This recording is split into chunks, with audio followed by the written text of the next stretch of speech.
There is a tree in the northwest corner of my orchard, third row in, that is 11 years old on the bottom and about 130 years old on the top. You can see the seam if you know where to look.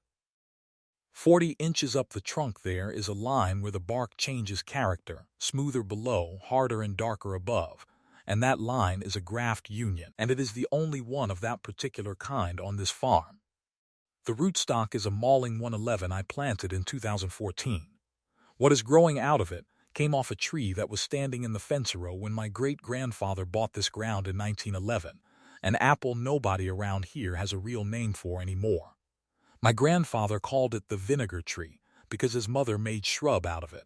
It is small and lopsided and green going russet, and it is the best pie apple I have ever put in my mouth. That old tree came down in a wind in March of 2015. I had been trying to graft it since I was 24. Bench grafts, whip and tongue, cleft grafts into established limbs. 11 springs. I would cut scion wood off it in February when it was dormant, keep it in damp sawdust in the cellar. And in April I would line the cambium up and wrap it and wax it and wait. Every single one failed. 14 attempts. Not one took. The one that took, I did not touch. It went in on the 9th of October 2025 at 4 in the afternoon, which is the wrong month to graft anything in the state of New York. It was cut by a woman who had never held a grafting knife in her life. Working off instructions I was shouting through a window in a packing shed 110 yards away, because I could not walk to it and could not have gotten down on that knee if I had. She did it wrong. She left the union high, she wrapped it too tight, and she used electrical tape because we were out of parafilm. It is the only one that ever lived. I have thought about that for a long time, and I do not think there is any mystery in it. I think 14 of them failed, because a graft is two living things that have to be held against each other, without moving, in the dark, for longer than either of them would choose, and I think I was always in too much of a hurry to be the one holding it. My name is Gideon Boonstra, Gid to everybody but my mother.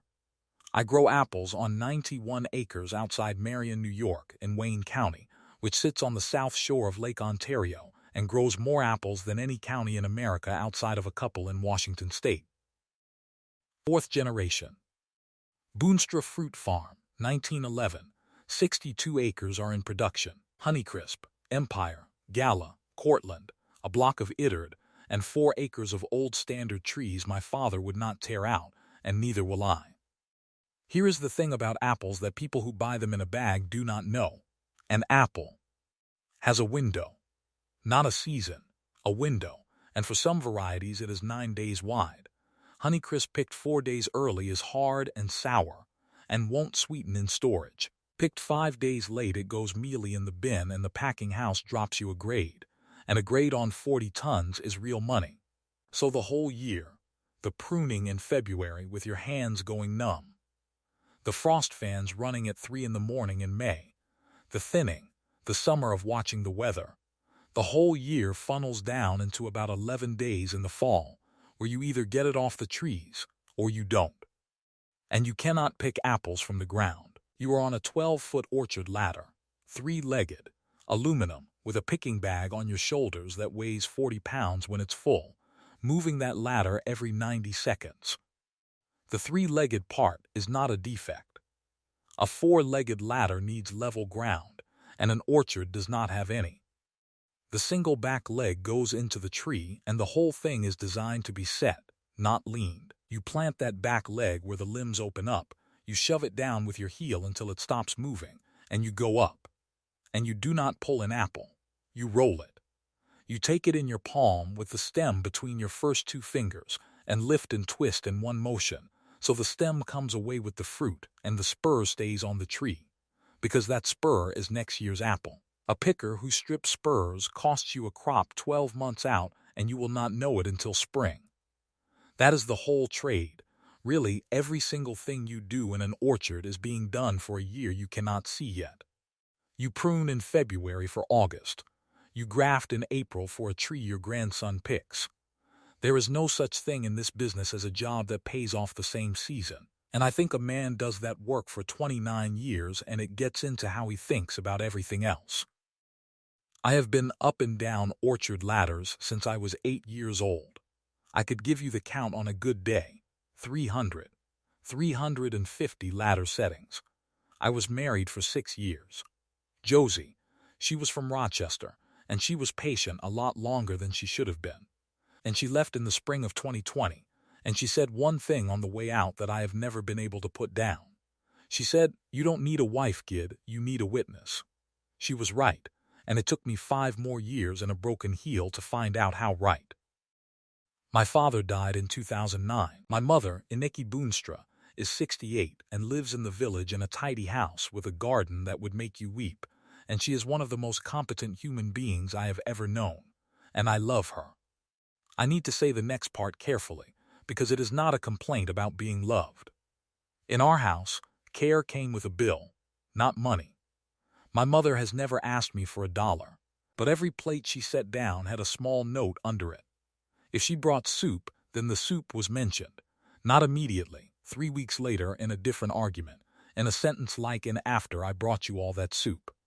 If she cleaned your room, she told you what was in it. Her kindness was real and it was constant, and it was also a ledger, and every entry got read back to you eventually. So I learned the same thing every kid in that kind of house learns, which is that the safest position in the world is the one where nobody has done anything for you. By 37, I had gotten very good at it. 91 acres, one full-time man in the summer, no debt I could not cover, and a life so arranged that if I dropped dead in a row of Cortlands, there would be no one inconvenienced by it in any way that could be held against me later. That was the man who went up a ladder on the 24th of September 2025 to pick the top of a Honeycrisp tree in the West Block, by himself, at 10 after 6 in the evening, in the last of the light. The ladder did not fail. I want that on the record because every man in this county asked me, and every one of them wanted it to be the ladder. The ground failed. There is a low spot in the West Block that holds water, and we'd had 3 inches the week before, and I set that ladder in soft ground and went up 11 feet with a full bag, and reached, which is the thing you are told at 12 years old never to do, and the back leg went down 4 inches and the whole thing came out from under me. I fell 11 feet and landed on my feet, which sounds lucky and is not. That is how you break a heel bone. Calcaneus, the bone at the bottom, takes the whole load at once, and it does not break in a line. It breaks the way a piece of chalk breaks when you step on it. I lay in the grass between 2 rows of Honeycrisp for about 50 minutes. My phone was in the truck at the end of the row, which is a thing I had done 1,000 times without thinking. I could crawl, and I did, about 30 feet, and then I stopped because of what it felt like, and I lay there and watched the light go off the top of the trees, and thought about how many other men in Wayne County were also alone in a block at that hour. Marlena Pike found me at about 7. She was there because on Wednesdays she shoes the 2 Belgians at Sonny Ferreira's place next door, and then comes over to my drop pile for a barrel of seconds for her horses, which is an arrangement we had had for 3 years, and which had produced, in that entire time, maybe 50 sentences between us. She is a farrier, 36 years old, self-employed since 19, 5'6", forearms like rope, and she works about 11 hours a day bent over with the leg of a 1,000-pound animal between her knees. She came down the row in her truck with the windows down, and I heard her stop, and she got out and walked over and looked at me and said, "Which one?" "Heel. Right. Can you feel your toes?" "Yes." "Okay," she said, and got a blanket out of her truck and put it over me, and called for the ambulance, and then she sat down in the wet grass next to me and did not talk unless I talked, for 22 minutes, which is the single most competent thing anybody has ever done in my presence. I told her at one point, because a man on the ground gets stupid, that the Honeycrisp had 9 days. Marlena Pike looked out at that block in the dark and said, "I heard you the first time." Surgery on the 26th. 2 plates and a number of screws I never counted. Non-weight bearing for 11 weeks. 11 weeks from the 26th of September takes you to the 12th of December, which is 9 weeks after the last apple in Wayne County is either in a bin or on the ground rotting. My mother moved into the farmhouse on the 29th. She came with 2 suitcases and a crock pot and a folding stool for the shower, and inside of 48 hours that house was cleaner than it had been since 2009, and I could not find one single thing in my own kitchen. I want to be fair to Aniki Boonstra, because she is not a villain and this story does not have one. She was 68, and she had buried a husband, and she had a son laid up in the front room, and for the first time in 16 years there was a job in front of her that only she could do. She was up at 5. She cut my food. She kept a notebook of my medications, and she was right too, because I could not have told you what day it was for the first week. And by the 4th day she had told me, twice, cheerfully in front of Sonny Ferreira, how she had not slept a full night since the 24th. That is the bill. Not cruelty. It is not even conscious. It is a woman who has never once in her life been able to give something without also needing you to know what it cost her. Because if nobody knows what it cost her then, she is not sure it happened. By the 2nd week she was answering my phone. I want to give you one small scene from that first fortnight, because care that comes with a bill sounds like an accusation and it is really just a Tuesday. She made stampot. It is a Dutch thing, potatoes mashed with kale and a smoked sausage laid over the top. And it is the food of my entire childhood, and she has not made it since my father died, because he was the one who liked it best. She made it on the 2nd of October in that kitchen, and brought it in on a tray with a cloth napkin, and it was so good that I ate all of it sitting up wrong, and paid for it in the leg for 2 hours. I said thank you about 4 times, which is not a number I ordinarily get to, and she stood there with the empty tray and said, "The kale's from the garden." I was out there at 7 this morning in the frost. My hands were purple. A pause. It doesn't matter. That is it. That is the whole mechanism. 3 sentences. The gift. The cost. The disclaimer of the cost.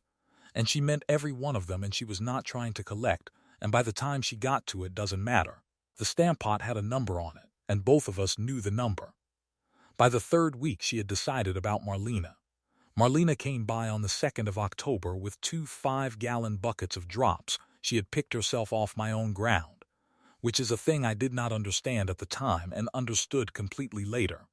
She stood in the kitchen doorway with dirty knees and did not take her boots off, and my mother offered her coffee in the specific tone that means no.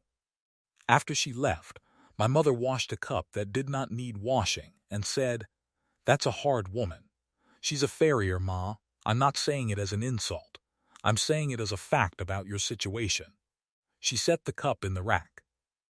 "Gideon, you are going to need somebody to take care of you for a long time, and that is not a woman who knows the first thing about taking care of anybody." I did not answer her, because I was 37 years old, flat on my back in my father's front room, and I had just realized that my mother and I both used the same word for 2 completely different things, and had for my entire life. Here is the physical fact that shapes everything that happened next. By the 5th of October, I could get from the house to the packing shed on a knee scooter, which is a thing like a scooter with a padded rest for your shin, and which works fine on concrete and is useless in an orchard. So I spent the harvest in the packing shed office, which is a 12 by 14 room with a desk, a heater, a landline, and 1 window. That window faces northwest, and you can see exactly 1 row. Row 11, and the near end of the northwest corner, and nothing else. 91 acres, and I could see about 200 feet of it. I could hear the rest. That is what I want you to understand about those 4 weeks.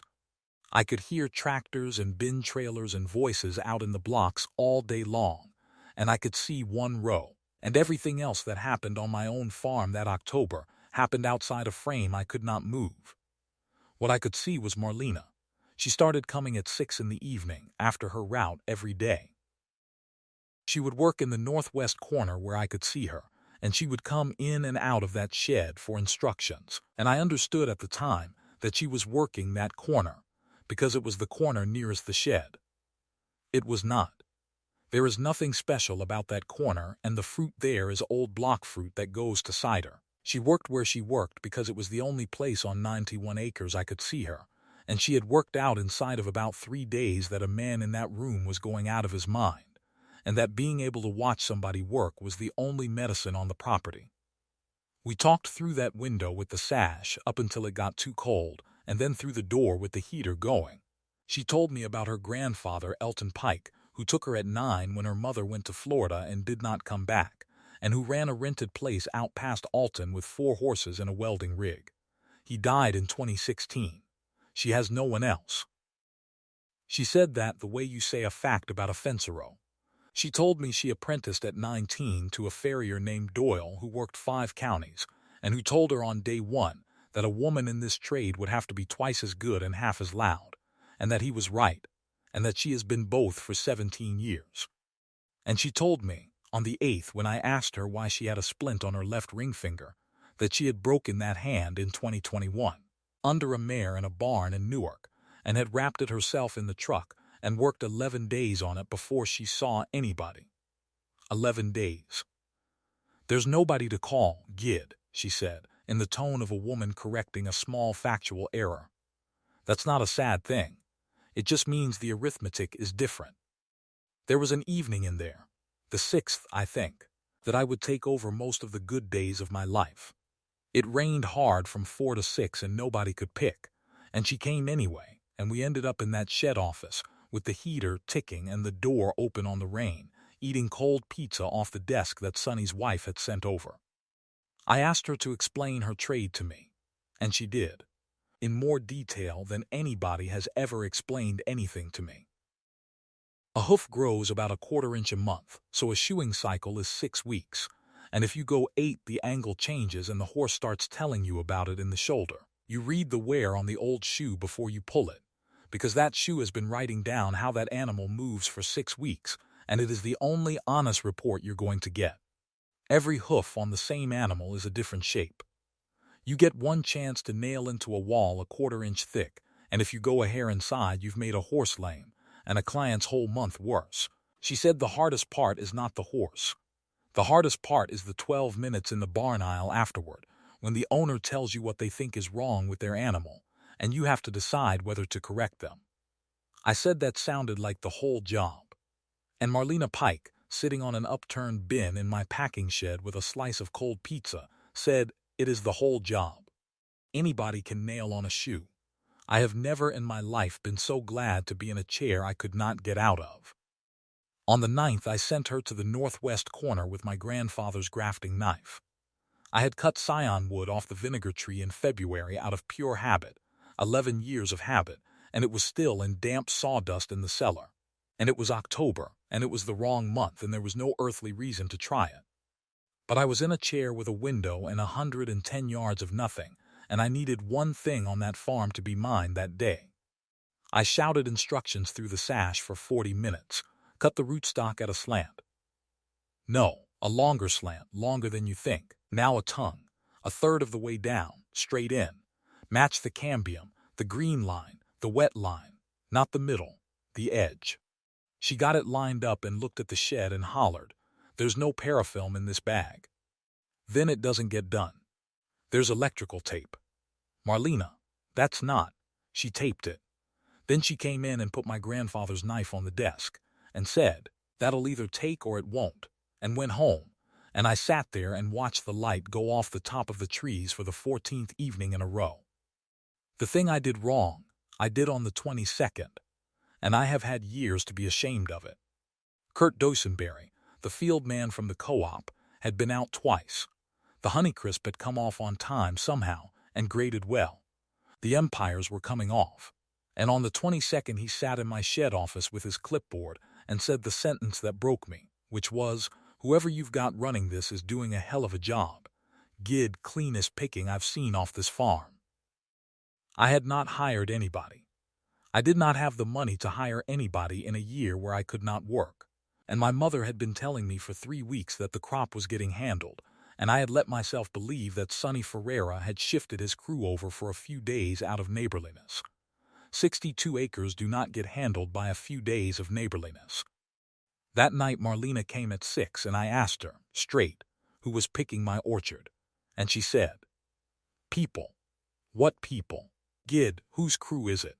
Am I going to get a bill in January that I can't? There's no bill. There is always a bill, I said. And then I said the rest of it, and this is the part I would take back if a man got to take one thing back. I said that I did not want anybody's charity in my rose, that I had run this place 15 years without asking a soul for anything, and that if she had gone around this county telling people that Gid Boonstra couldn't get his own crop off, then she had cost me something she did not have the standing to spend. Marlena Pike stood in that doorway in a canvas coat with her hands at her sides and let me finish. Then she said, "Okay," and went out to her truck and drove home. She did not come the 23rd. She did not come the 24th. My mother, at the sink, said, "Well, now you know," in the voice of a woman being kind, and I sat in that chair and looked out a window at one row and understood that I had just done to Marlena Pike the exact thing my mother does. I had put a price on somebody's kindness out loud, except mine was worse, because Iniki Boonstra at least waits 3 weeks. Sonny Ferreira came over on the 26th with a jug of cider from his own press, which is a thing he does when he intends to say something.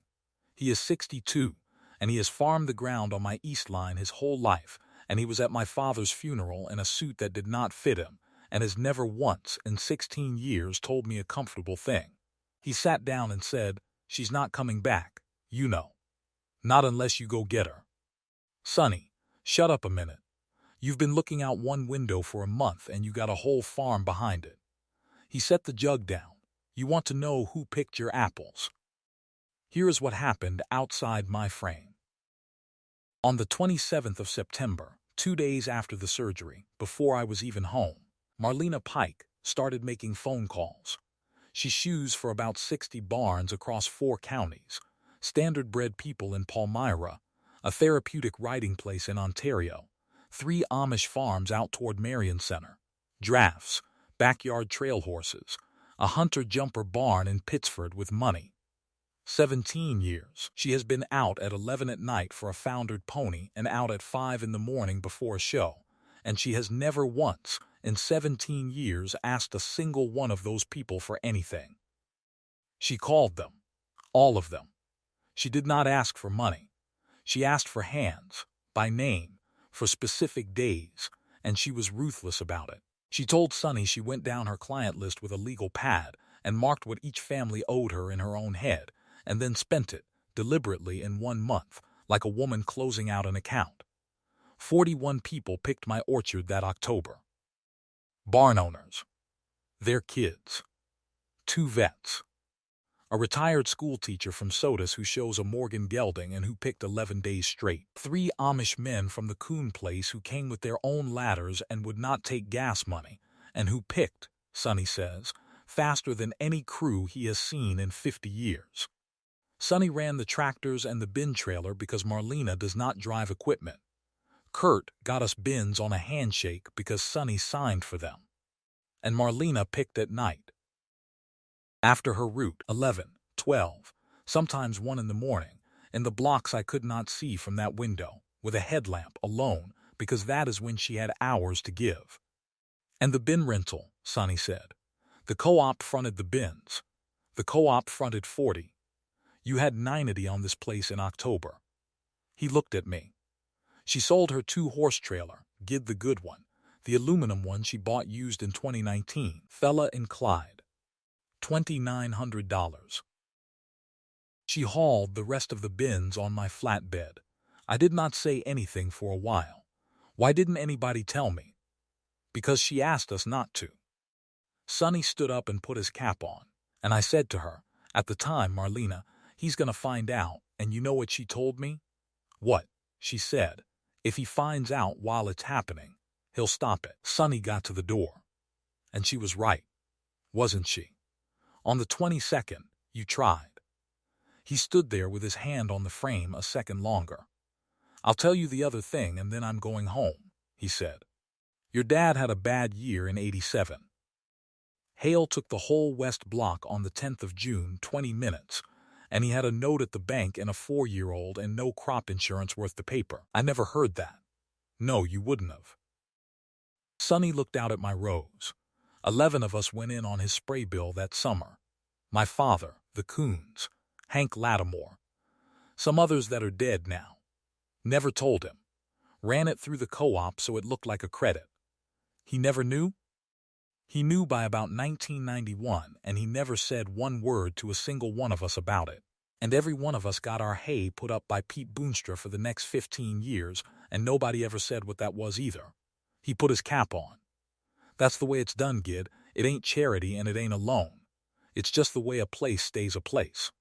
Your father figured that out at 32, and you're a little behind. I sat in that shed for a long time after he left, in a chair I could not get out of, looking at one row. It took me until the 31st to figure out how to get to her, because I could not drive. My mother drove me. I asked her to, and she did it without one word of commentary, and I have thought about that a great deal since, because on the way out to Alton, in the truck, she said, "I know what I do." I said, "Ma, I know what I do," Iniki Boonstra said, looking at the road. "I've known for years. Your father told me in about 1994, and I told him he was wrong, and he wasn't." Her hands were at 10 and 2.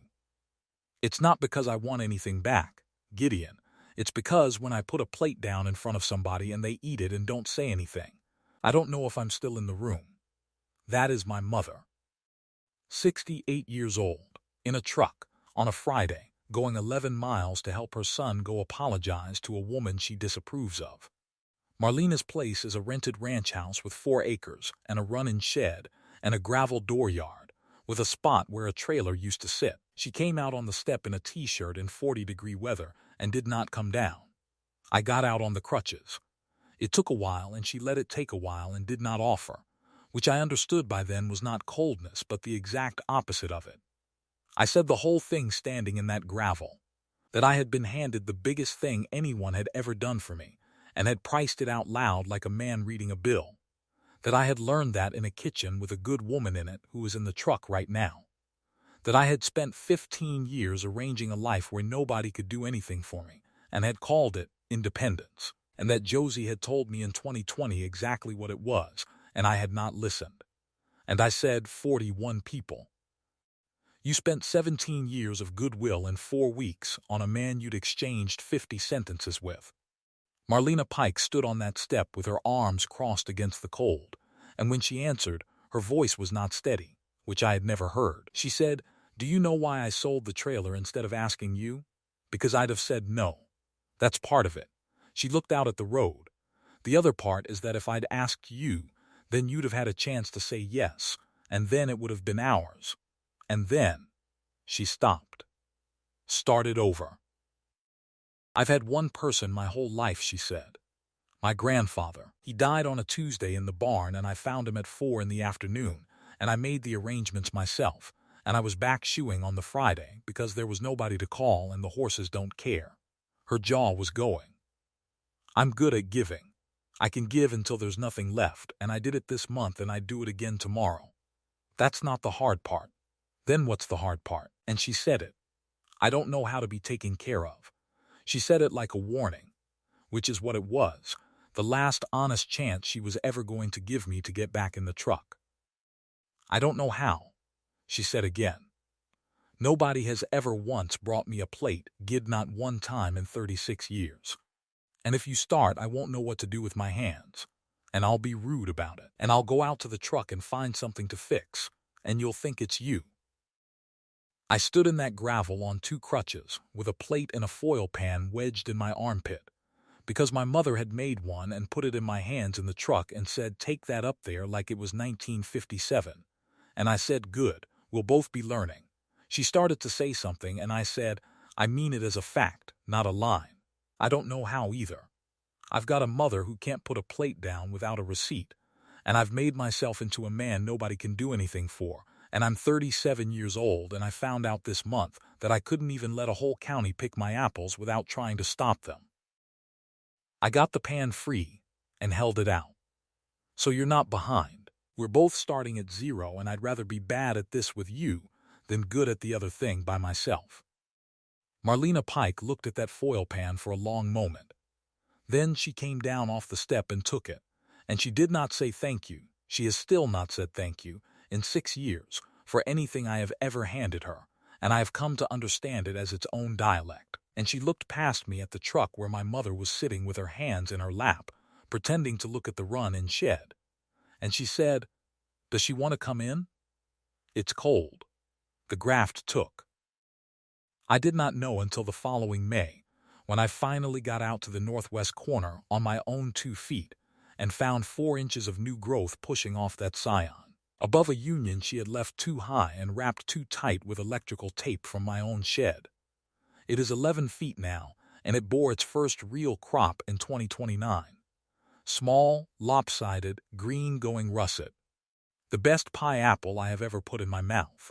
I never cut the tape off. It has grown into the trunk now, a black line under the bark that will be in that tree until it comes down in a wind 100 years from now, and some boonstra who has never heard of either of us will cut it up for firewood and wonder what the black line was. We were married in the orchard in June of 2027, in the old block, with Sonny Ferreira standing up for me and my mother in the front row. Inicky and Marlena took 4 years to arrive at each other, and did it the way 2 women like that do it, which is through a series of vegetable exchanges neither one ever acknowledged. And there is a piece of paper taped inside the cupboard door over the coffee maker in our kitchen. It has 41 names on it, in her handwriting, in the order she called them, with a date beside each one. I made her write it. That was the first argument of our marriage. More or less I said I could not thank people I could not name, and she said thanking them would embarrass them, and she was right, and I did it anyway, one at a time, over about 2 years. A day of labor here. A load of drops there. I have shod money on account with her for 4 barns that will never take a dime from either of us. The list is going yellow now, and neither of us will take it down. At the bottom, under the 41, in the same hand, there are 2 more lines she added herself, later, without telling me, and I found them on a Tuesday morning with a cup of coffee in my hand and had to go stand in the mudroom for a minute. The first line says, Inicky Bede, the pan, 1031, and the last line, which is the last name on the list, is her own. M. Pike, still learning.